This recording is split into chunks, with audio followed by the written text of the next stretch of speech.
Presidente, lei oggi ha ritenuto di chiudere questo incontro dei POFESR per la nuova programmazione. Ecco, abbiamo seguito con interesse la sua relazione finale. Stando a quello che dice lei, la Sicilia sembra California. Stando ai suoi, diciamo, oppositori politici, invece lei ha governato malissimo. Come la mettiamo? Beh, io lascio perdere i giudizi politici perché sono qui in chiave istituzionale, è evidente che le opposizioni poi fanno il loro gioco. Il tema è questo: noi abbiamo trovato una Sicilia che perdeva dal 2007 al 2013, ha perso 14 punti e che negli ultimi 2 anni ne ha recuperati 36. Ovviamente i miracoli non si fanno.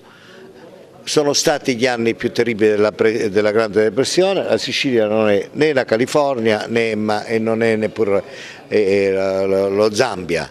È una regione che sta crescendo, con un'imprenditoria che sta cominciando a manifestare vivacità in tutti i settori, al settore agricolo, dove soprattutto si è incrementato l'export dei prodotti biologici, quindi prodotti di grande qualità, con un'agricoltura di grande qualità.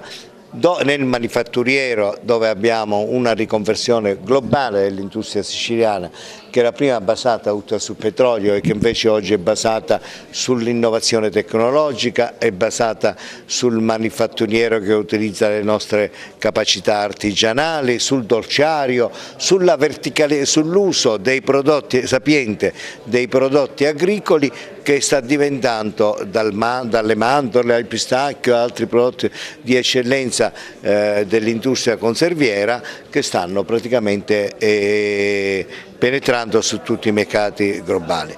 Un turismo che mi pare che sia inevitabilmente in crescita, e in questo c'è stato anche il sostegno che in questi ultimi anni la Regione ha dato attraverso i fondi europei, attraverso il pagamento dei debiti con le imprese e il risanamento del bilancio.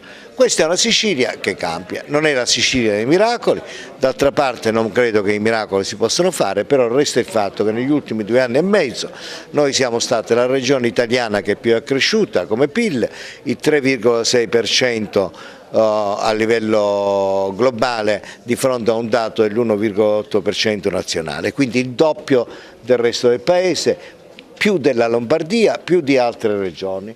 Stiamo facendo meglio e io questo devo ringraziare anche le imprese, i giovani siciliani, coloro che hanno creduto in questa scommessa e vogliono che questa Sicilia cresca. È un lavoro ancora che è fatto, è un lavoro, diciamo, che è stato fatto per 1/3, perché è evidente che non è che 7 anni di crisi nera si risolvono così improvvisamente.